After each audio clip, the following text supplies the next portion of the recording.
Ya, sebagaimana saudara dalam 2 minggu berturut-turut saya coba sampaikan pada kita tentang pentingnya pengampunan ya. Karena tidak bisa tidak kita manusia. Kadang orang pakai istilah manusia tempat orang berbuat salah katanya. Itu kan hanya excuse-nya aja, hanya pembelaan diri. Tetapi pertanyaannya ketika kita menyadari salah kita, bagaimana sikap kita kepada Tuhan? Ini sangat menentukan kehidupan kita bukan saja di masa kini, tapi juga berkat-berkat di masa depan. Saudara-saudara, karena itulah hari ini pun saya akan mengajak kita bicara tentang tempat Maha Kudus, yaitu tempat yang sesungguhnya menjadi tempat di mana Tuhan ada, dan Tuhan rindukan juga pada saatnya kita juga ada bersama dengan Tuhan. Tempat Maha Kudus. Saya akan mengambil dari kitab Ibrani pasal 9, saudara, tetapi saya coba sandingkan dengan, kalau saudara nanti lihat dalam Keluaran mulai pasal 26 sampai ke Imamat, itu semuanya adalah bicara masalah tabernakel Musa. Jadi dalam surat Ibrani mencoba disandingkan di sini yang disebut dengan perjanjian pertama yang Tuhan berikan kepada Musa dengan perjanjian baru yang digenapi dalam Yesus Kristus.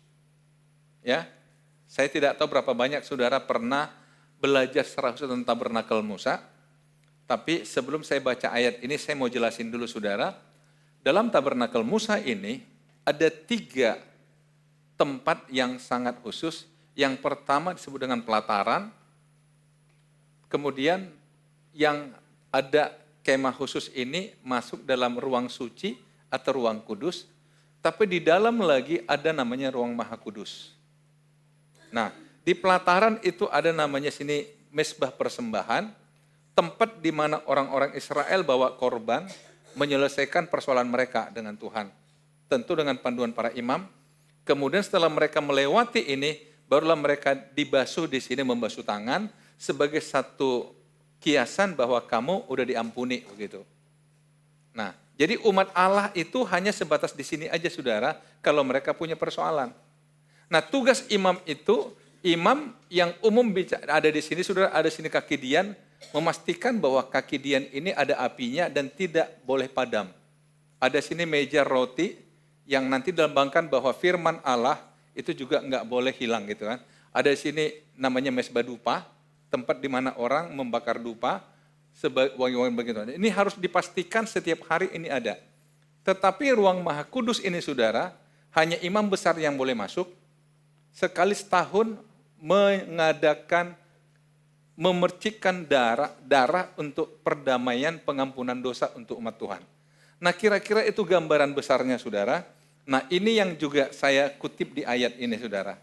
Jadi saya sengaja coba dulu ayat itu, coba dulu memahami gambar itu supaya kita baca ini kita akhirnya bisa memahami gambar itu ya.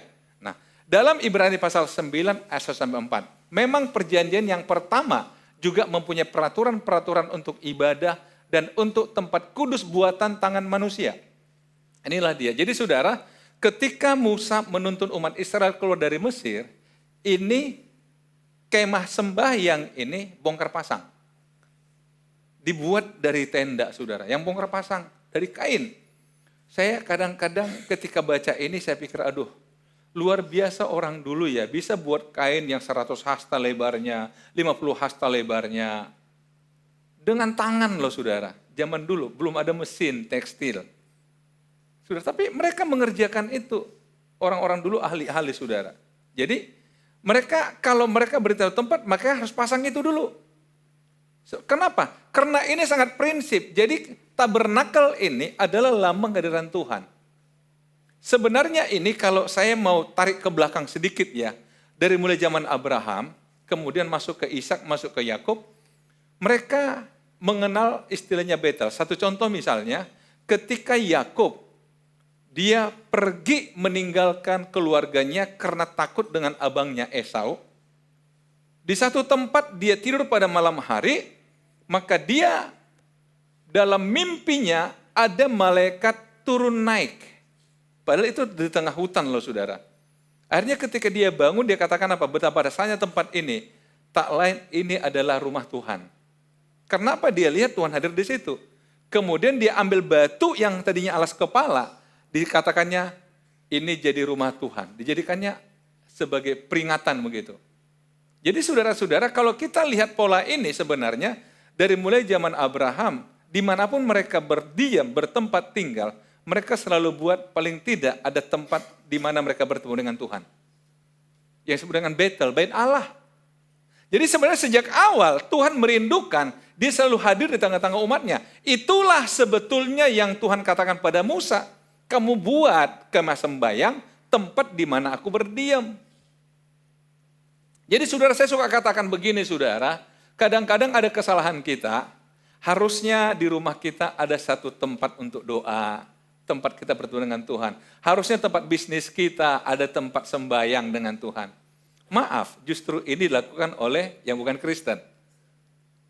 Padahal bapak-bapak beriman kita melakukan itu dulu, betul saudara? Tapi coba berapa banyak orang Kristen yang di perusahaannya ada ruang untuk doa. Di rumahnya ada ruang untuk doa. Tapi nggak apa-apa saudara, ini hanya kita lihat.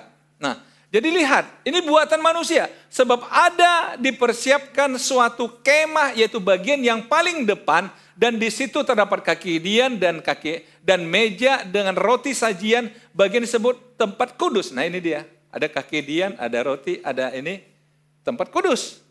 Nah, di belakang tirai yang kedua terdapat suatu kemah lagi yang disebut tempat yang maha kudus.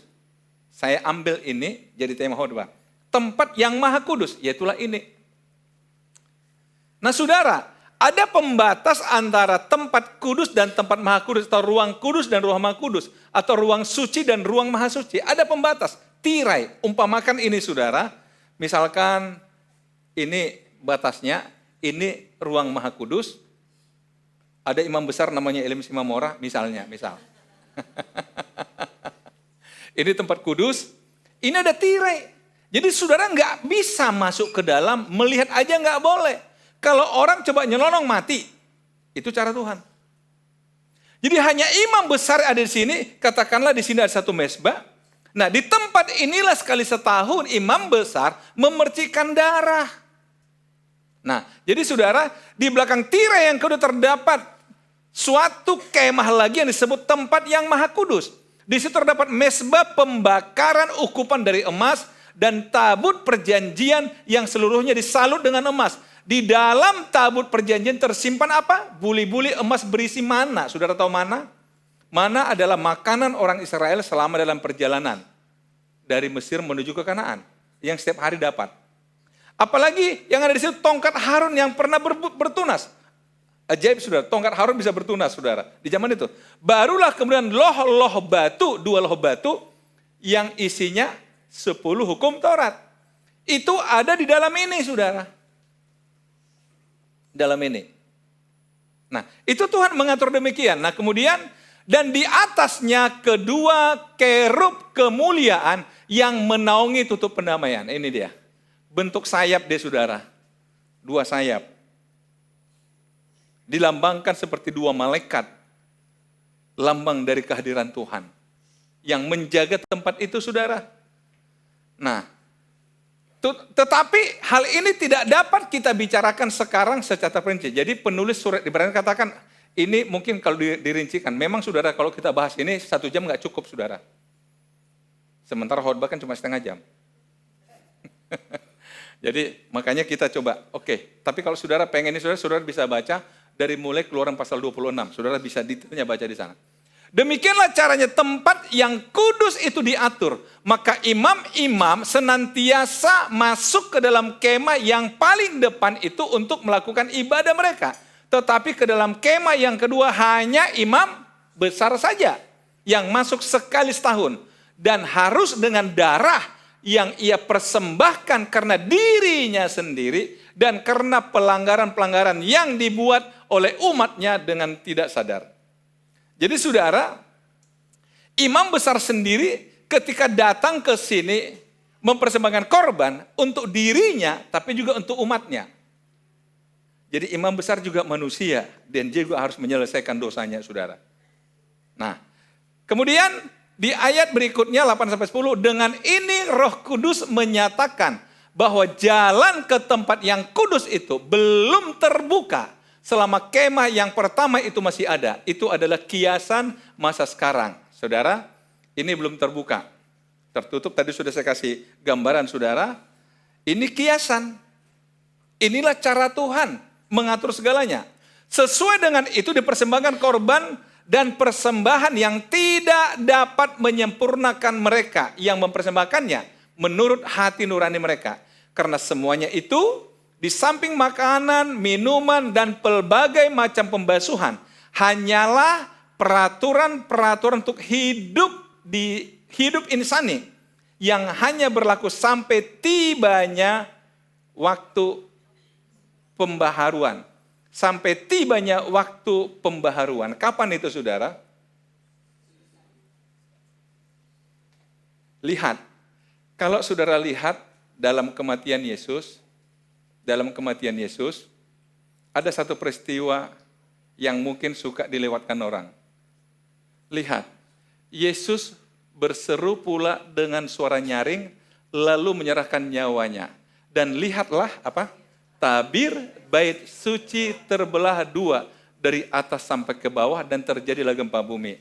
Dan bukit-bukit batu terbelah dan kuburan-kuburan terbuka dan banyak orang kudus yang telah meninggal bangkit. Wow. Artinya begini, tirai ini saya katakan tadi ada tirai di sini saudara, diagonal dia terbelah. Tandanya apa? Ini enggak berlaku lagi. Semua orang bisa masuk ke dalam. Artinya apa? Model begini sudah selesai zamannya, perjanjian yang pertama. Diganti dengan Yesus. Lewat kematiannya.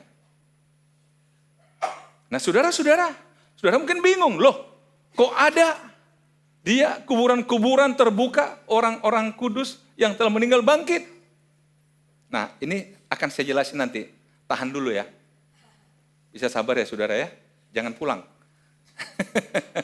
Nanti saya akan jelasin dalam gambar saudara. Nah, tetapi Kristus telah datang sebagai imam besar untuk hal-hal yang baik yang akan datang. Mulai dikatakan Kristus. Ia telah melintasi kemah yang lebih besar dan yang lebih sempurna. Yang bukan dibuat oleh tangan manusia. Artinya yang tidak termasuk ciptaan ini. Dia melintasi. Kenapa? Tempat maha kudus dia. Yang sungguhnya di mana? Dan ia telah masuk satu kali untuk selama-lamanya ke dalam tempat kudus yang bukan dengan membawa darah domba jantan dan darah anak lembu, tetapi dengan membawa darahnya sendiri. Dan dengan itu ia telah mendapat kelepasan yang kekal. Dengan darahnya sendiri. Artinya saudara, kalau kita kembali ke sini, bolak-balik orang berdosa bawa korban, bawa domba, bawa lembu. Bersalah lagi, bawa lagi. Bersalah lagi, bawa lagi. Coba bayangin saudara, setelah Yesus mati di salib, kita enggak lagi melakukan ini. Enak enggak saudara? Halo, enak enggak? Coba. Kalau enggak kita tetap beribadah ke bait Allah di Yerusalem saudara. Berapa banyak yang bisa ke sana? Tapi karena Yesus, tabir ini sudah terbuka. Artinya apa? Aku udah menggenapinya. Lewat darah Yesus. Nah, saya ingin kita coba lihat jalur keselamatan saudara. Oke, mari kita lihat gambar ini saudara. Mohon jangan berkedip. Iya, saya coba jelaskan dalam gambar ini saudara. Kerajaan Allah yang kekal. Ini adalah ketika Allah menciptakan dunia. Ya, Allah ciptakan dunia. Dan saudara-saudara pada awalnya, termasuk mulai Adam, dan ada bapak-bapak di zaman dulu, mereka beribadah melalui tuntutan suara hati. Karena belum ada hukum waktu itu. Belum ada tata cara beribadah waktu itu. Contohnya misalnya, yang kita paling ingat adalah, kok bisa Kain dan Habel bawa korban persembahan kepada Tuhan? Siapa ngajar mereka? Nuraninya. Nuraninya. Jadi hati nuraninya akhirnya menuntun dia untuk berbuat ini pada Tuhan. bawa korban pada Tuhan. Jadi itu yang terjadi saudara. Kemudian dari zaman Abraham kita juga paham mulai ada pemerintahan manusia, ada kerajaan-kerajaan. Betul? Kemudian berlanjut lagi ada bapak beriman sampai kepada Nuh dan sebagainya. Ada tokoh-tokoh beriman. Kemudian juga ada hakim-hakim, zaman hakim-hakim seperti Gideon, Yosua, dan lain-lain. Ada Hana. Kemudian ada namanya raja-raja dari Saul. Kemudian Daud, Salomo dan seterusnya. Kemudian masuk nabi-nabi. Saudara tahu nabi terakhir di dalam Alkitab siapa? Perjanjian Lama? Maleaki. Akhirnya Kristus Yesus datang dan mati di salib. Mati di salib. Oke, sering orang bertanya begini saudara. Kan Alkitab mengatakan jalan keselamatan cuma satu, yaitu Yesus. Terus gimana dong orang yang hidup sebelum Yesus? Ya kalau kita sih oke lah, Yesus sudah mati. Datang ke dunia tersalib begitu. Gimana orang yang sebelum Yesus? Saudara-saudara, tetap sentralnya Yesus. Orang-orang sebelum salib Yesus, sebagai bukti iman mereka kepada Mesias yang akan datang, maka mereka bawa korban. Bawa korban, bawa korban, bawa korban. Bisa ditangkap saudara? Karena apa? Karena korban sempurna belum datang. Maka mereka menunjukkan iman mereka dengan cara bawa korban.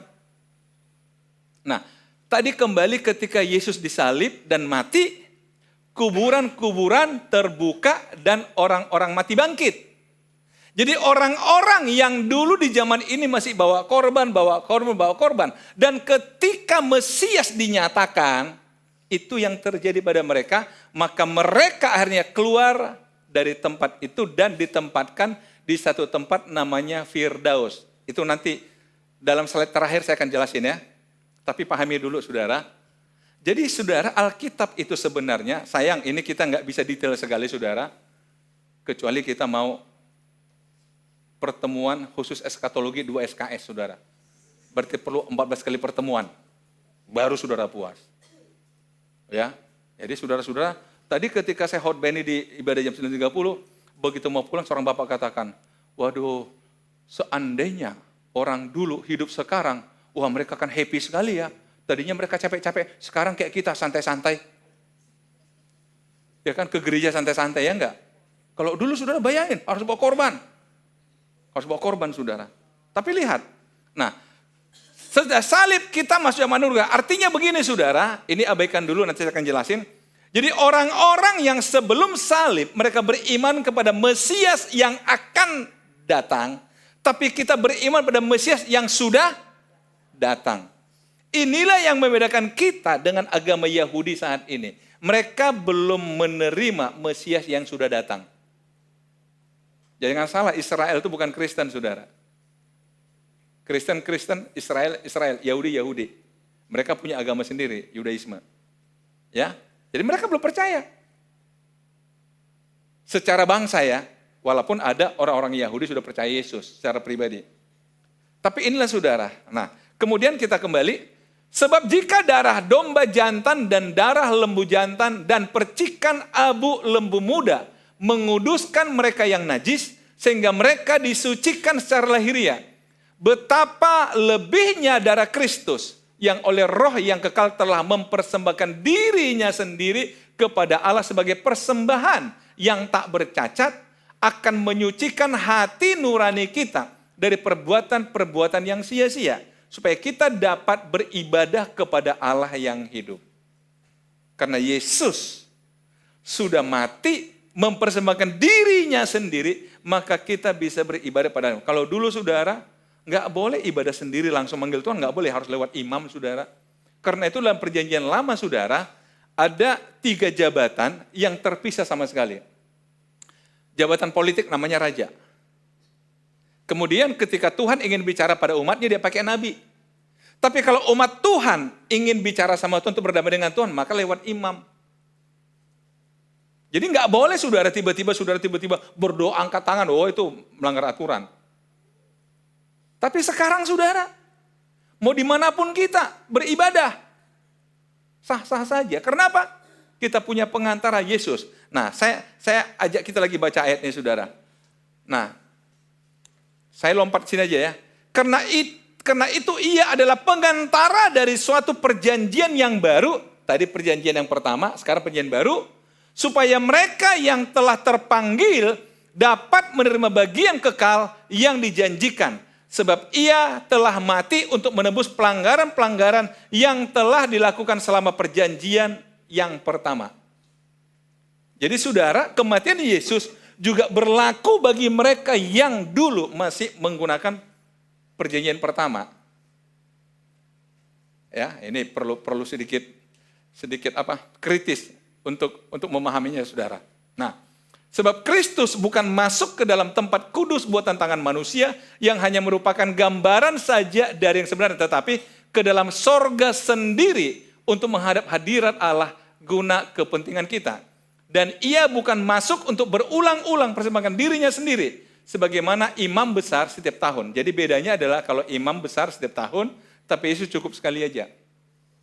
Cukup sekali aja, saudara. Ya, bisa dipahami? Nah, saya akan jelaskan nanti lewat satu gambar saudara supaya lebih paham. Dan sama seperti manusia tetapkan untuk mati hanya satu kali saja dan sudah itu dihakimi, demikian pula Kristus hanya satu kali saja mengorbankan dirinya untuk menanggung dosa banyak orang. Sesudah itu ia akan menyatakan dirinya sekali lagi tanpa menanggung dosa. Jadi Yesus akan datang kembali tanpa menanggung dosa untuk menganugerahkan keselamatan kepada mereka yang menantikan dia. Saudara masih ingat ya, 2 minggu lalu saya katakan ketika kita bicara pengampunan keselamatan itu ada 3 tahapan sebenarnya keselamatan kita. Bukan ada yang mengatakan 3 tahapan, tapi ada 3 jenis, terserah aja saudara. Yang pertama adalah kita dibebaskan dari dosa yang dikatakan dalam Roma pasal 5 yang kita warisi karena kita keturunan Adam. Opadosi ela maut. Itu lewat salib darah Yesus. Tetapi yang kedua, setelah kita itu kan masih bisa berdosa lagi. Sehari-hari bisa berdosa lagi, maka yang menyelesaikannya apa? Firman Allah, kuduskanlah mereka dalam kebenaran, firman kebenaran, 17. Artinya apa? Setiap dengar firman Allah, maka kita mulai terkoreksi. Tapi nanti yang disebut dengan penyucian akhir, inilah keselamatan yang kekal, sehingga kita benar-benar dijadikan serupa dengan Tuhan, untuk layak bersama dengan Tuhan. Nah, saya jelaskan dengan gambar ini saudara. Ya, tolong dilihat baik-baik. Walaupun judulnya adalah di mana sih orang yang mati itu? Di mana posisi orang mati? Nah, kita mulai dari belakang. Ini adalah kekekalan masa lampau. Dan di sini kekekalan yang akan datang. Nah, dimulai dengan penciptaan. Kemudian air bah. Nuh. Dan sejak itu saudara sampai kepada menunggu Mesias, itu yang tadi saya jelasin. Orang-orang bawa korban, bawa persembahan dengan sistem ibadah tabernakel. Di Bait Allah juga pola itu masih berlaku, saudara. Tapi setelah Yesus mati, barulah kita masuk namanya zaman gereja. Nah, sekarang pertanyaannya, saudara, di mana posisi orang yang mati? Kalau orang yang mati dosanya nggak diselesaikan, otomatis mereka masuk ke satu tempat namanya Hades. Tapi kalau dia udah terima pengampunan semasa hidupnya, maka di tempat namanya Firdaus. Saya ingin kasih beberapa hal di sini, saudara, untuk menunjukkan tentang Hades Firdaus. Misalnya, saudara masih ingat ketika cerita Lazarus orang kaya? Ketika dua-dua mati, Lazarus ada di mana? Di Firdaus. Tapi orang kaya di mana? Di Hades. Dan dia melihat Lazarus, oh kok senang sekali hidupnya. Kasih dong saya setetes air. Tapi kata Abraham, antara kamu dengan kita saling melihat tapi nggak bisa saling besuk mengunjungi. Apalagi kirim-kiriman air, nggak bisa. Karena nggak ada GoFood, Gojek dan sebagainya. nggak itu gurauan saya, saudara. Artinya begini, saudara, ternyata antara Hades dan Firdaus saling melihat tapi nggak bisa saling mengunjungi. Sampai akhirnya dikatakan, kalau gitu suruh orang ke tempat di mana saya, keluarga saya lah, supaya mereka bertobat dan nggak masuk ke tempat ini. Tapi kata Abraham, di sana ada para nabi kok. Artinya apa, saudara? Tolong ditangkap. Tidak ada istilah roh gentayangan. Arwah gentayangan nggak ada. Semua orang mati rohnya hanya dua kemungkinan. Apakah di Hades atau di Firdaus. Nah, karena itu Paulus pernah berkata, saudara bisa baca dalam 2 Korintus pasal 12 kalau saya nggak salah. Dia katakan begini, ada seorang 4 tahun yang lalu, sebenarnya dia menceritakan dirinya. Dibawa Tuhan ke langit yang ketiga, ke Firdaus. Itu Paulus bercerita. Tuhan memperlihatkan pada dia beberapa hal. Dibawa ke langit ketiga, ke Firdaus. Jadi Firdaus, saudara, tempat di mana orang-orang yang sudah selesai dengan dosanya sebelum dia mati, ditempatkan di Firdaus. Nah, kemudian saudara, nanti saudara bisa baca di dalam 1 Tesalonika, saudara, ketika Yesus datang ke dunia, dia tidak langsung turun ke bumi. Yang namanya rapture adalah pengangkatan orang percaya. Baik orang yang masih hidup pada masa itu maupun yang mati dalam Tuhan bersama-sama akan bangkit dan bertemu Tuhan. Di mana? Bukan di sorga, di angkasa Tuhan turun ketemu. Sementara di bumi akan terjadi namanya masa tribulasi. Jadi saudara jangan takut kalau saudara orang percaya Tuhan nggak ikut tribulasi. Karena itu saudara, waktu vaksin orang kata, jangan mau. Itu tanda 666 itu. Wah, saya bilang, ini nggak ngerti firman Tuhan nih. Saudara, kecuali saudara menganut paham bahwa orang percaya masuk tribulasi. Maaf, saya nggak ikut-ikutan di situ. Nantilah kita bahas ada namanya pre-trib, post-trib, itu masalah teologi lah itu saudara. Tapi lihat, diangkat. Jadi antikris di sini dengan pasukannya, dengan silakan. Tetapi nanti di akhirnya terjadi namanya perang Armageddon, maka Tuhan datang, diperangilah antikris dengan sekutunya dan dikalahkan, kemudian dipenjarakan masuk ke Seol mereka semua, ke Hades. Dan kemudian Yesus turun menjadi raja di bumi dalam kerajaan 1000 tahun damai, milenium. Sementara mereka di sana terkurung. Di akhir kerajaan 1000 tahun maka dibangkitkanlah mereka untuk dihakimi dan masuk ke lautan api neraka. Halo, saya berharap ini bisa dipahami Bapak Ibu, saudara-saudara. Ya, walaupun sekali lagi kalau di kampus ini ada yang 2 SKS, 3 SKS, tapi kan dipadatkan saudara dalam setengah jam. Tapi setidaknya saudara, mari kita pahami ini, begitu seriusnya keselamatan itu, sehingga Yesus mau mati. Begitu seriusnya keselamatan itu, saudara. Karena apa? Karena Yesus nggak mau kita masuk di sini. Yesus nggak mau, tapi dia ingin menjamin kehidupan kekal, yaitu sorga bagi kita. Amin, saudara. Kiranya Tuhan menolong kita untuk memahami dalam persiapan Paskah ini, supaya kita semakin menghargai tentang pengorbanan Yesus Kristus. Tuhan Yesus memberkati.